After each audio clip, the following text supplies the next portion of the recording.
This show features adult content. -3,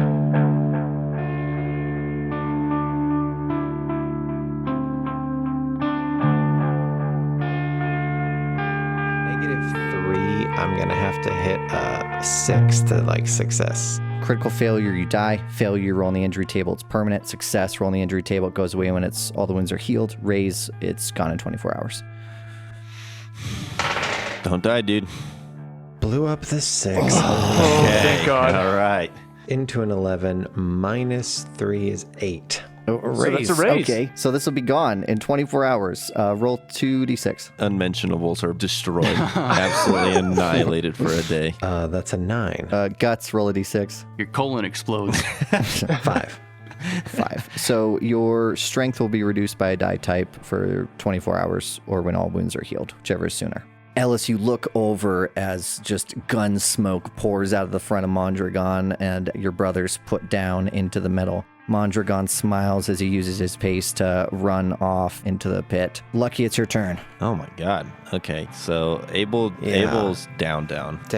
So I run over to the entrance of the pit. He is just barely around the corner running from Ellis and Abel. So you could shoot him from the side of the pit if you wanted to. Without even entering the pit? Without even entering, yeah. So from where I'm standing, do I see the other soldiers or can they see me? Who's even left alive right now? There's There's on Ellis. One of them is in melee with me. The other one shot at me. Perfect. And yeah, you can get a clear view of them and Ellis from where you're standing. Is Mondragon close enough to Ellis that if I were to shoot at him, would I be blasting Ellis? We're going to say yes. We're going to say everyone in there is basically... But they're not melee. No.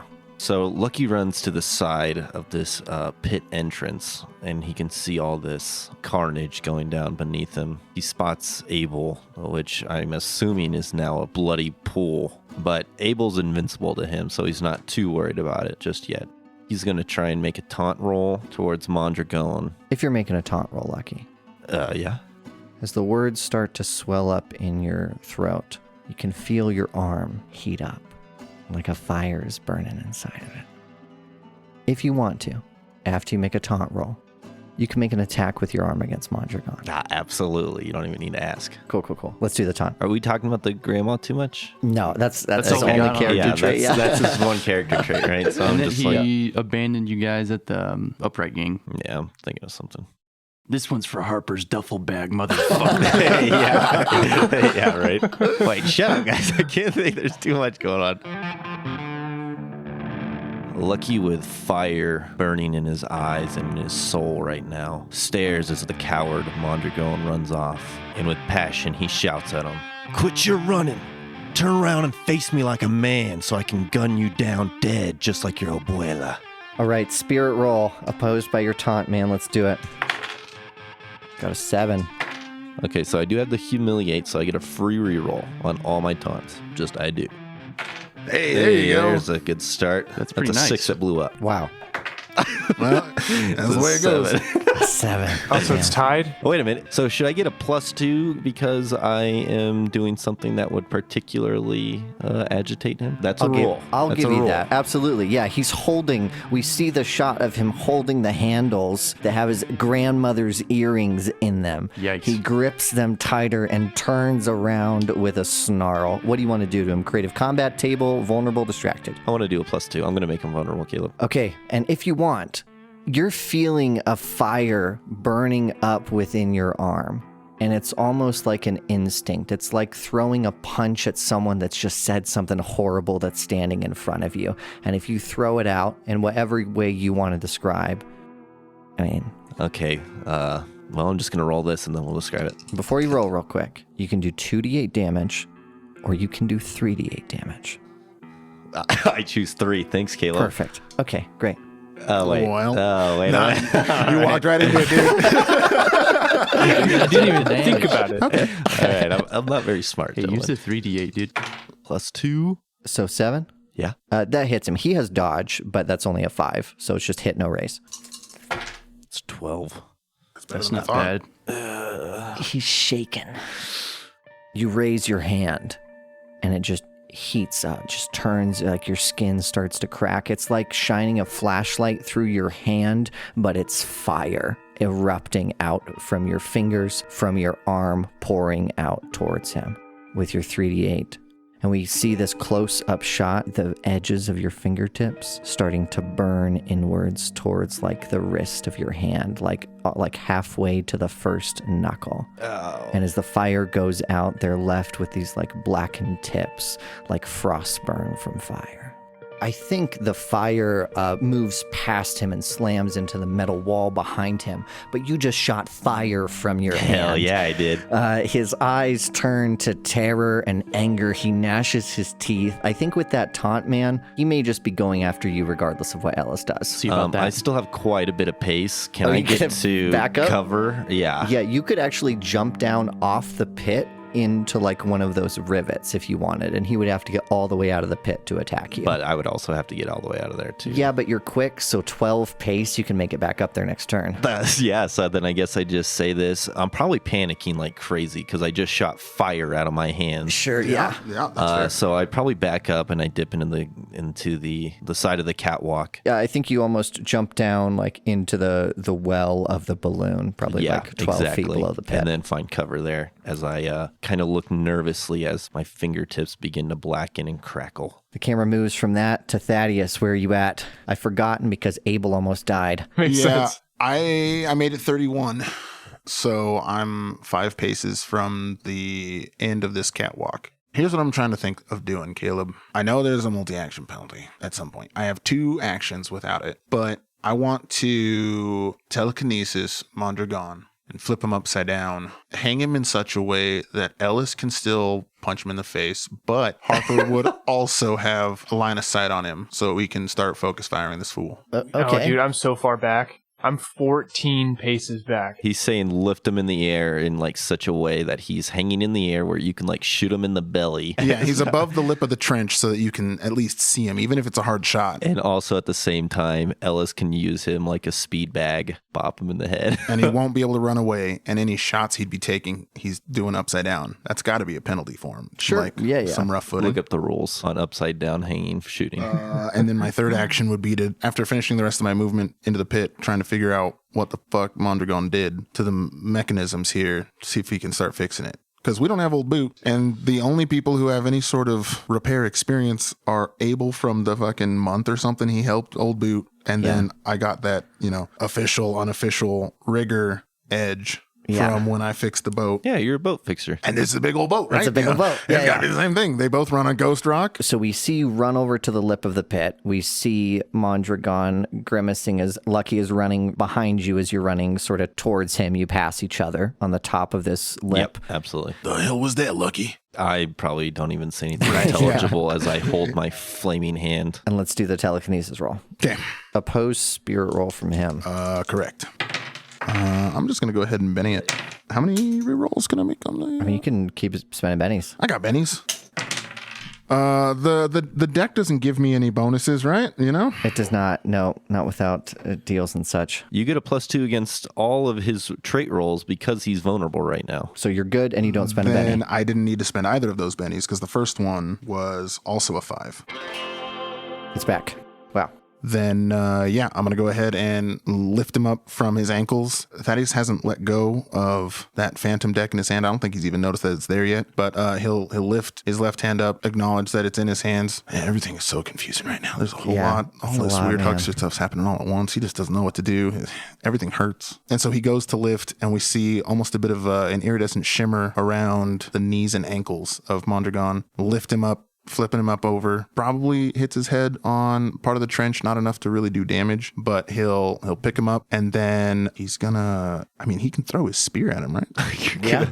You're gonna throw a spear? Dope. So I'm gonna go ahead and try to do that. He's got dodge, but you got +2, so +1 total. Does he get any more negatives from being... He's going to get a -1 from being upside down. Okay. When he shoots. What about any bonuses from melee attackers when he's upside down? No, won't be nothing. Well, what's the point of this then, dude? Yeah, I thought that was That was what I was trying to do. won't be able to just run. said- So the rules for telekinesis are it's basically just a damage spell. So you're Yeah. giving up damage to get something else. You're getting Harper getting a free attack, and you're getting Mondragon getting a -1 on 4 attack rolls. So I mean, I don't know. I feel like we don't need to give Ellis more. Yeah, the last thing you need is to juice what are you Ellis. talking about? Give us more, absolutely Caleb. juice. It's doing a lot. I mean, so I could actually use the telekinesis to flip him around so violently that he does take damage when he hits the trench. Sure, let's do that then. If you thought he was getting bonuses, Okay. and he'll be in range of Harper. And because I didn't get a raise, I just do a D10 instead of the D12. Bash him into the wall and lift him up, and he'll take 4. Cool. Yeah, he's fine. He's bashed up. He swears in Spanish as he's pulled up. His duster falls like not very flatteringly over his shoulders, dragging down behind his head. His hat falls off. His luscious hair just sort of swaying in this violent, turbulent air. And he swears as you just like see his 12 pistols exposed on his body. So that was action 1. Then I'm going to finish the rest of my movement to hop down in the pit and start looking for any sort of consoles to figure out what's happened here. Okay. If you want to make a repair roll, you can both identify and start to work on the problem immediately. Keep in mind, there's also 2 goons down there with me. Okay, then I am Gonna spend yeah, I am gonna. Spend Yeah, it. you just Okay, spent yeah. like Well, I 2 looked- I saw- willy-nilly. And this is for finding something? Doing the dramatic task to repair the ship. Yeah. To stop Oh, it really? from exploding. The 4 blows up. Hey. The 4 blows up. There we go. That's a 9, sir. So you leap forward, jump past Mondragon as he struggles with his guns against these like invisible cords that are holding him up in the air. Thaddeus glances to his right at the one person engaged with Ellis and the soldier beyond him, and then he runs towards this panel of valves and gauges set against one of the turbine engines of this thing overloading. Your hair stands on edge as you run near it, and your feet seem to be almost like it seems hotter even near the ground, if that's possible, as you run up to these gauges, and you identify the problem immediately. He's turned off like valves that are just letting pressure build up with the gas in certain sections of the engine, which are just going to explode if they are not stopped. So you start turning valves wildly to open them back up, and several of the dozens of pressure gauges start to go down immediately. With a raise, that will also stop the lightning from striking this round. Okay. that's nice. good. That's nice. That's very good. That is very good. All right, Ellis, it's been a long round, but it's your turn. What do you want to Yes, do? it has. I forgot we were playing a game there for a second. I thought I was just watching. Hey, we're just talking, just hanging out. Okay. There's a new Harrowed feature that came out with this newfangled Weird West. It's called Letting the Devil Out. Ellis just witnessed his brother, his beloved brother Abel, get massacred by this man, who is now suspended just a few yards away. The way that Ellis has been manipulating all of this hunting ground energy through Way, he starts to do that, but he's just kind of overcome with this rage, and it leads to this explosion of mana power, I guess, that fills Ellis. You're letting Way join with you. Possibly, because now what happens is I have to roll on the Dominion table. Now it's a little different than it was before. The way that works now is I have a total Dominion, which is currently 8, because that was my spirit die when I became Harrowed. When I roll on this table, a lot of these outcomes on this table are going to reduce that permanently by 1. If it ever reaches 0, that's it. Way has total control permanently. So it's risky every time I do this. But I think it's worth the risk in this case. So here I go. I'm going to roll. It is a 4. That's not good. A 4 on the Dominion table is misfortune. The demon taunts the Harrowed with her failures, dark secrets, or tragic past, chipping away at her will. Your hero must make a spirit roll or lose 1 Dominion point. Oh, that's not that bad, actually. Got a 7, so succeed. I think you have to ask Way for help. This was a while back, but I promised him I believe that he could do whatever he wants once we got in that compound. Yeah. So I think I reach up and I just say, all right, a promise is a promise. What do you say you give me a hand? And then the veins and the capillaries in my face and eyes that once carried blood are now just filled like this oily black substance. Ellis lets out a low, hollow, rumbling laugh as he leaps with his legs and his feet up to the ledge above him, dragging his fingernails, gripping and cutting into the metal, swinging himself up to face Mondragon. I get an attack of opportunity from that asshole that was next to me. This guy's gonna bayonet 6. you good. Miss. He wasn't expecting me to jump like a I don't know, chimpanzee. Now, the other side of letting the devil out gives me a d6 to all trait and damage rolls for the next 5 rounds. So that's the good. That's the plus side here.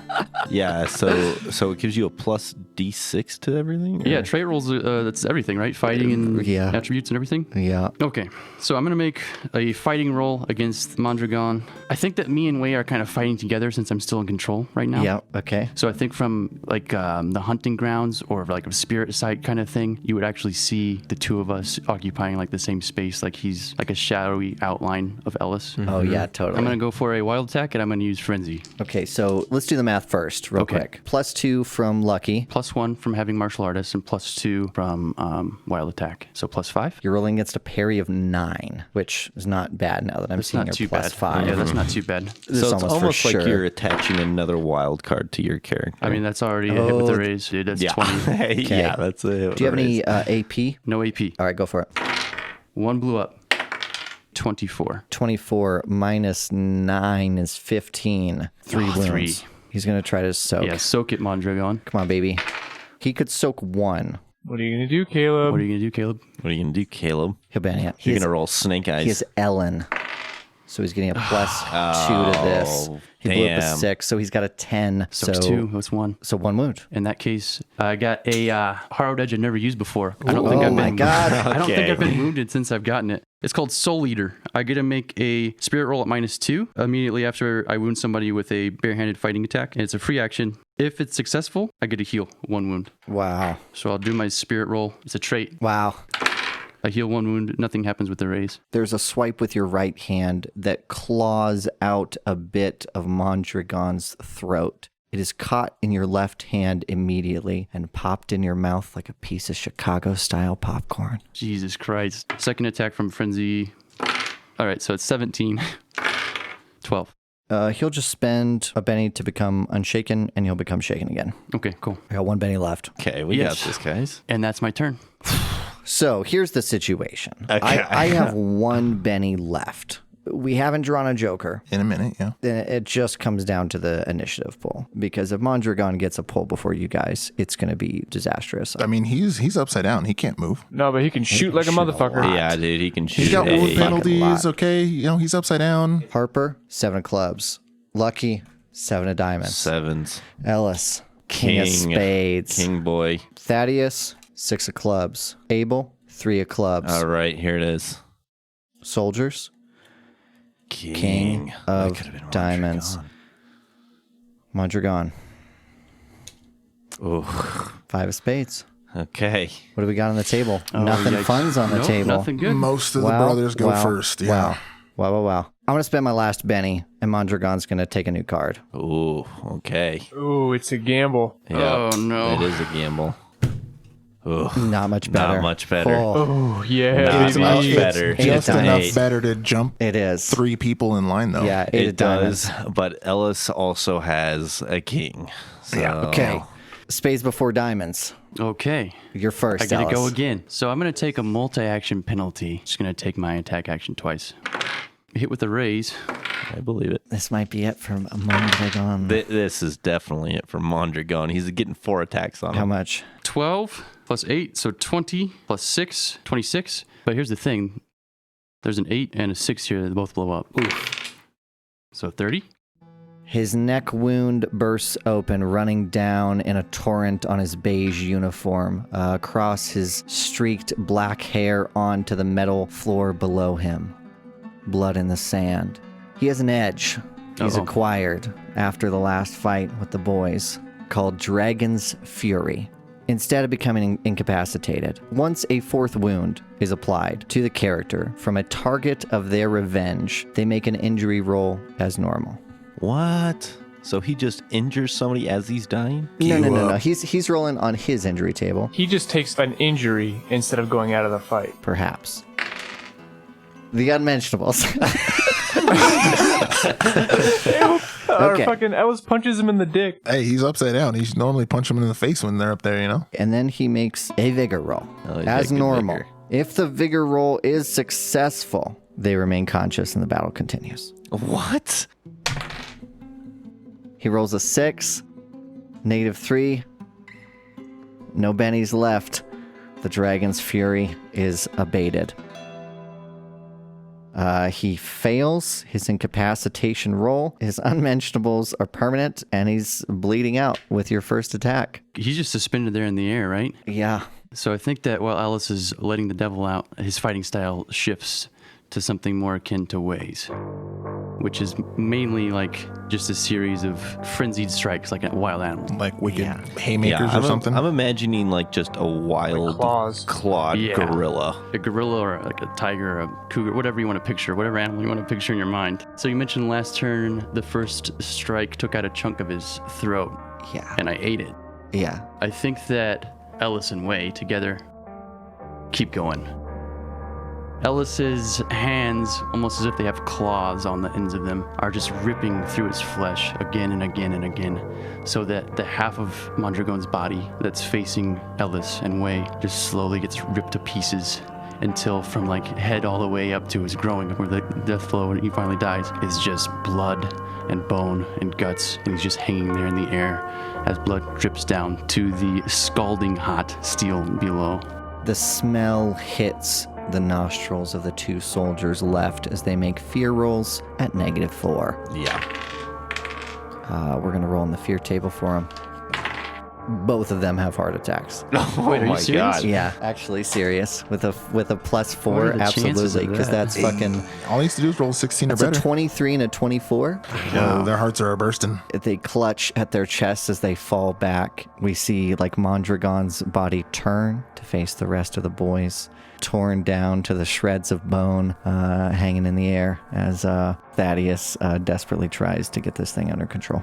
The camera cuts just over Harper's shoulder as he's sprinting across this catwalk. He dodges a strike of lightning just by an inch as he's coming up to the very edge of looking down into the massacre that has happened down in this little boiler room.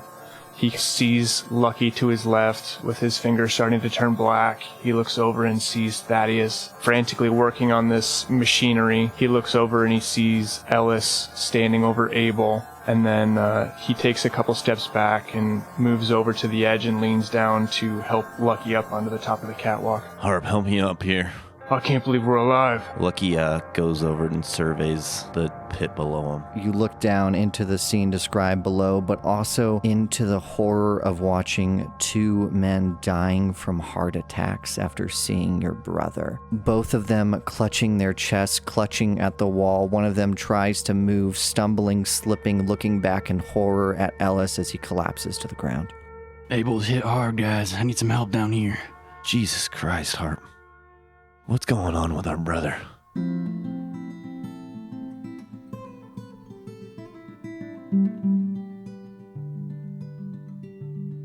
We fade to a table set with mahjong underneath a tree covered in Spanish moss. A few strands of it are dropping haphazardly in a large diameter around the tree. Underneath it, Meadow and Mao are caught in their conversation we've seen previously. We cut to the other side of the tree, away from them, and we can see them in the background, lost in the depth of the camera lens. They're filling up the leftmost third of the frame, and in the right of the frame, caught in focus, is the tree, the stump of it, empty. We hear their conversation in the background, their hurtful words aimed at the last crow alive, whose invisible depression we see in the grass. As we cut now so we can just see the tree, and we slowly zoom in on where Hiram would be shown if we could see him. Blocked from gaze is the back and forth of the only woman he's ever loved and the only person that's ever loved him. Their conversation ends and the breeze continues to whip by. We cut to a wide shot of the tree. We see Mal leave. We see Meadow leave. We see the people serving them leave. And then just the tree. We cut to the far side of the tree again, camera tight on the ground, the depressed grass. Its area suddenly shrinks and we see grass start to rise again. And then we follow and hear the footsteps walking through the soft grass. And then we track behind them, pulling upwards so we would almost be at shoulder level. And we see this Spanish moss, these tangling white vines pushed aside by something stronger than a breeze. It's a slow, dispassionate movement, like the wind brought in from a door being closed. Cut to the wide again. And then we see no one leave. Cut to black, or not quite black. It's night, hours later, in a muggy swamp somewhere nearby. An already noisy scene is brought to life by the sound of a gunshot. A bullet pings into an old log. The log tilts ever so slightly, rolling back and forth, and on top of it we see a fine crystal tumbler glass tilt forward, back, forward, and then falls. It plops into the moist ground below, unbroken. Its texture is a multifaceted, repeating crystal pattern, geometric shapes exploding from the bottom of the glass. We see Hiram's left hand reach down and slowly pull it up. Oh, poor Hiram. Isn't his fault his parents were drunks. Without dusting any of the dirt, he grabs the glass and puts it back on the wooden log. Scumbag. A wider shot now, and we see Hiram next to this log and a few other stumps with a menagerie of exquisite crystal decanters filled to the brim with liquor, but mostly whiskey. Is that really what you think of me? After everything I did?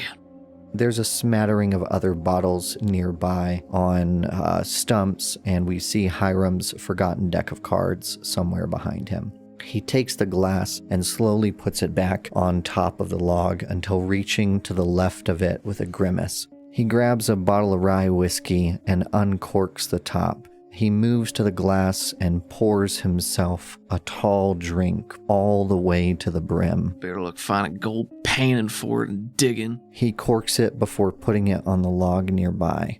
He grabs the glass in his hand and stares at it. Gold.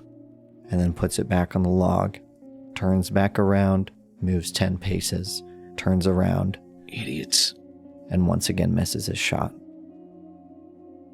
He sighs and drops heavily onto the stump where his cards reside, a smoking gun in his right hand.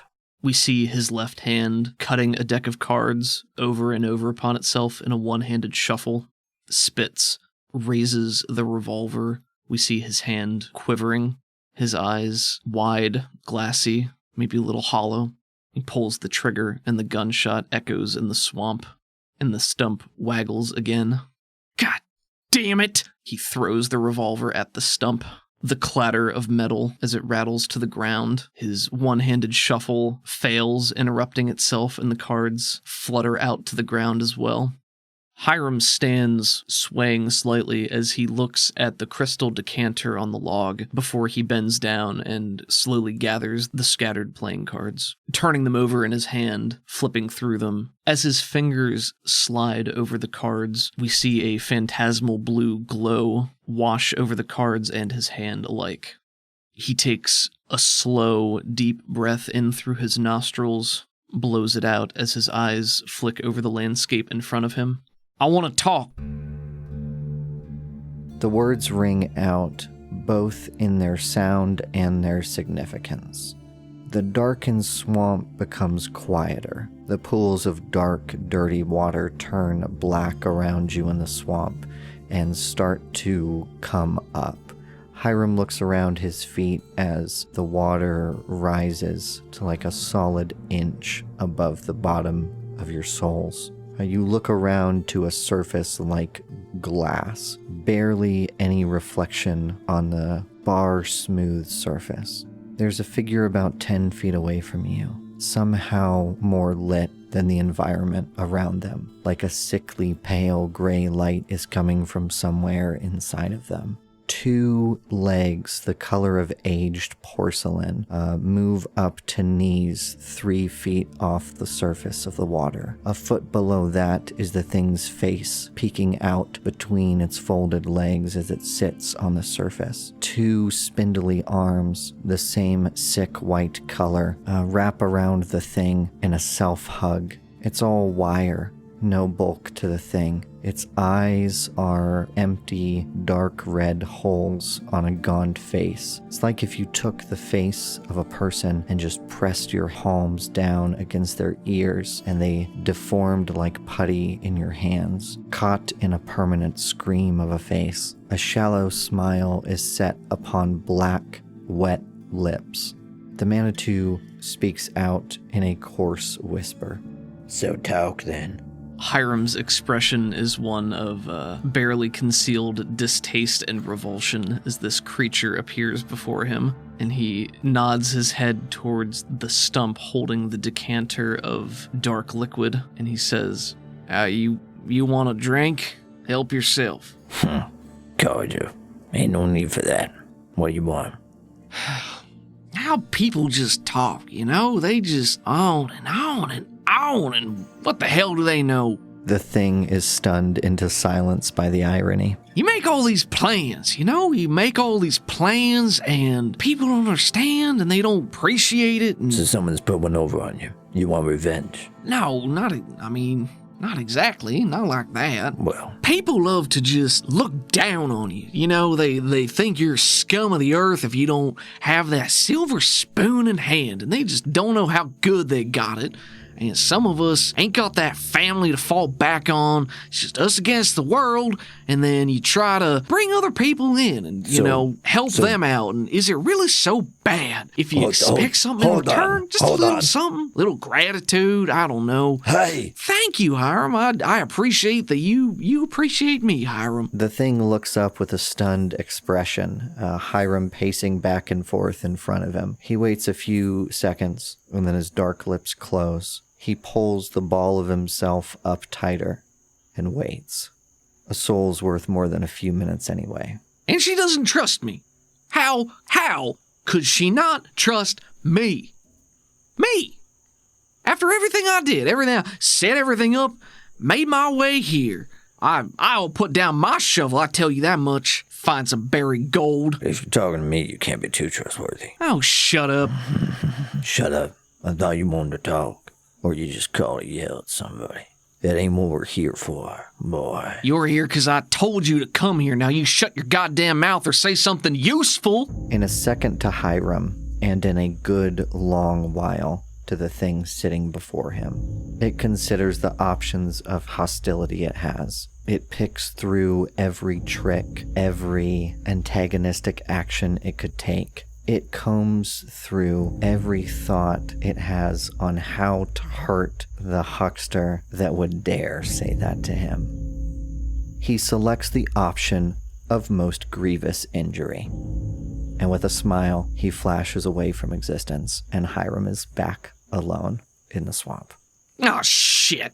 Hiram takes slow, deliberate steps back to the stump where he picks up the crystal decanter, turns it over in his hands. Can't even get a goddamn Manitou to talk to me. He hurls the crystal off into the darkness, and there's another span of relative silence as the wildlife chirps on before we hear a tinkling crash in the distance. Hiram runs a hand through his hair, blows out a breath, shakes his head, and as he turns, a loss for words or recourse, we see through the blanket of darkness in the distance the dull yellow glow of the manor's light. God damn. And with new determination, sets off toward the light.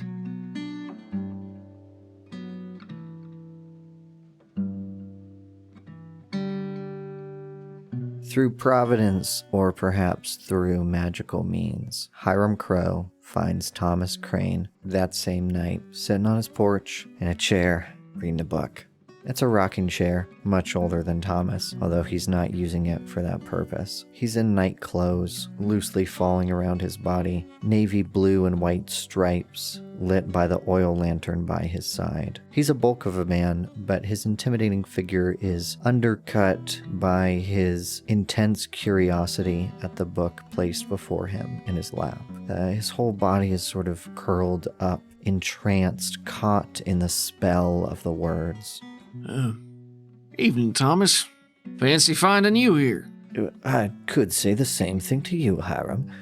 Please, join me. It's quite late. Let me grab you a chair. Hold on. He places down the book carefully, quickly moves over to grab another porch chair and placing it beside himself in the light, positioned with a view clear of the pillars supporting the second-level balcony above you. Take a seat, Hiram. Come on. Oh, thank you, Thomas. I think that might be nice. Did you take up my offer, then, to stay here on the grounds? I think for the time being, that might be best. It's a kind offer. Wonderful. Thank you. Wonderful. His eyes search your face, attempting to penetrate the mask that Hiram has put up. I think it blocks a lot, but he still sees something underneath there.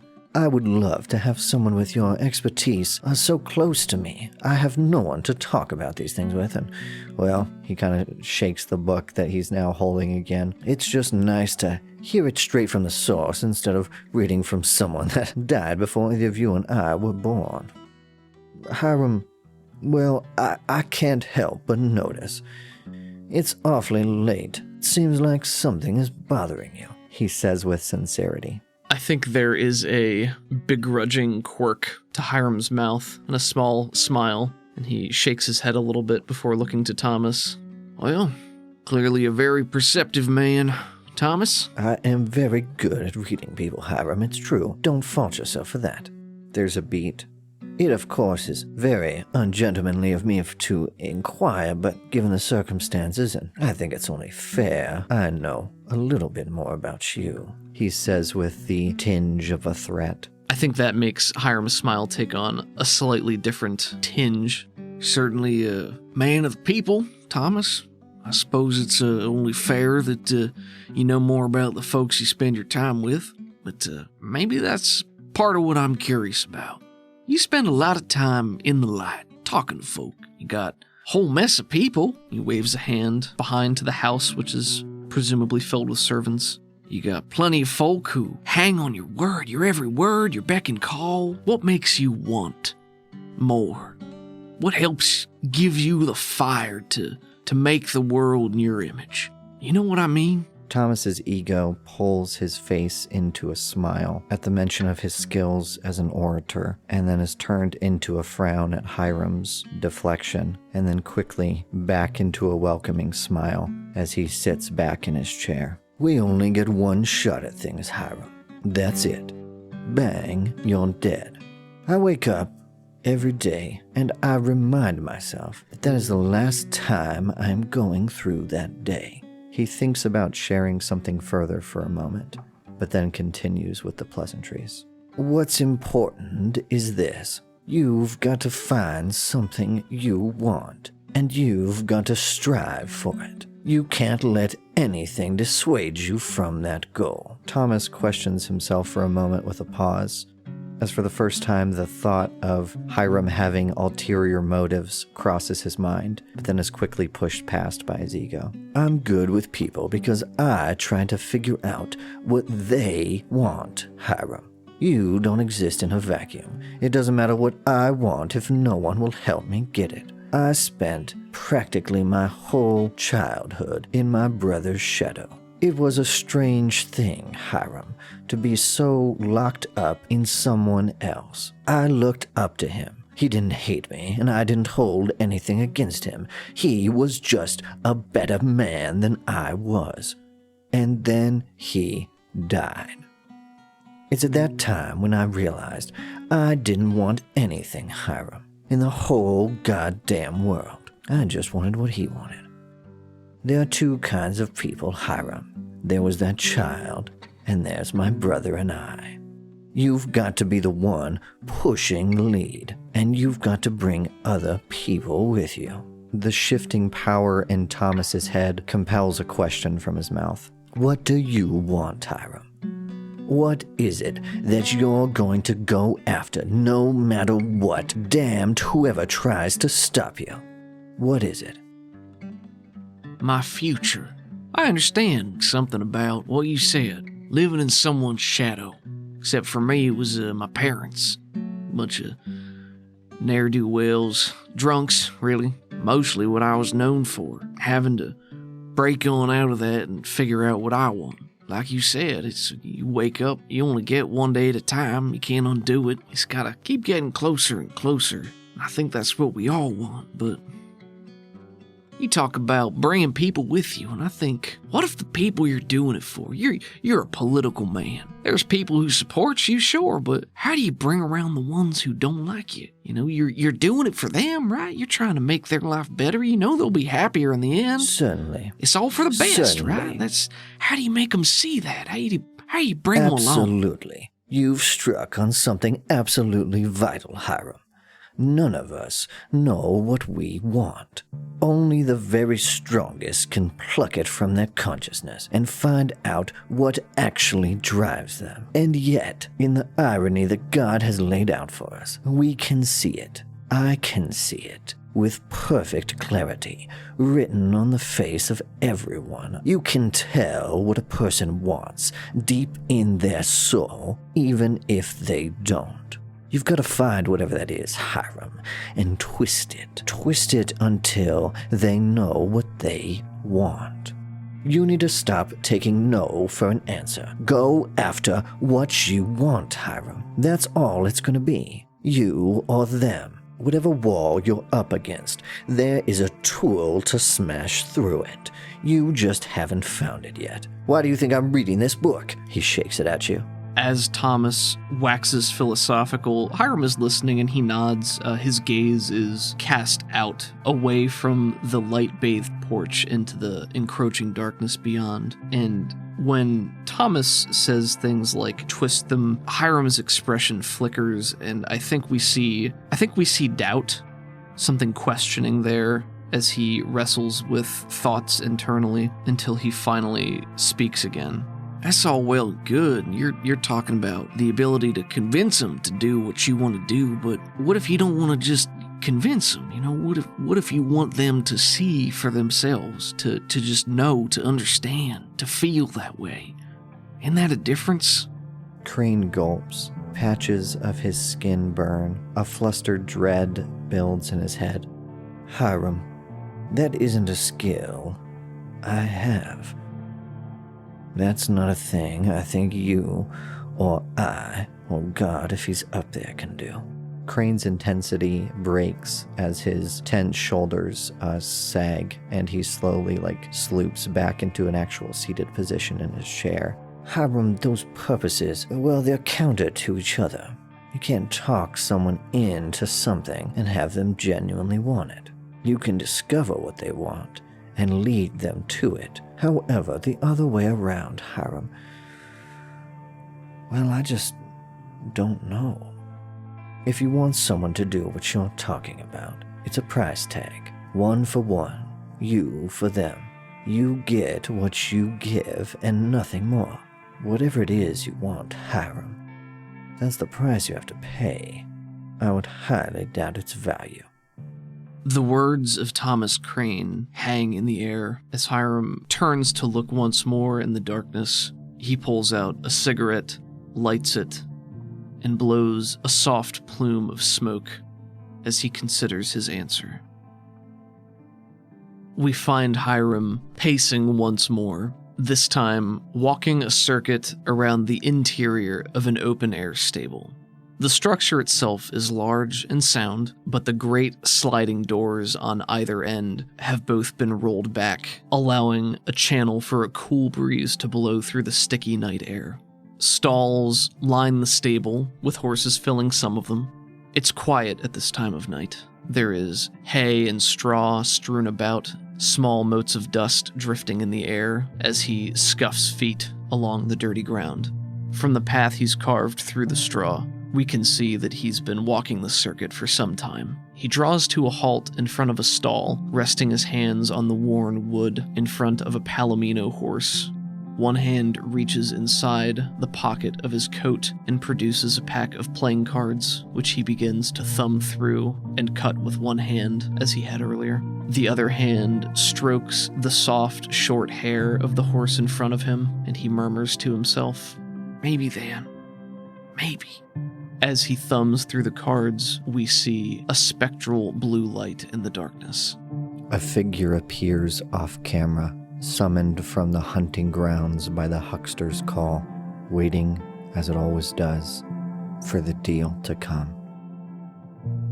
How do I fix me?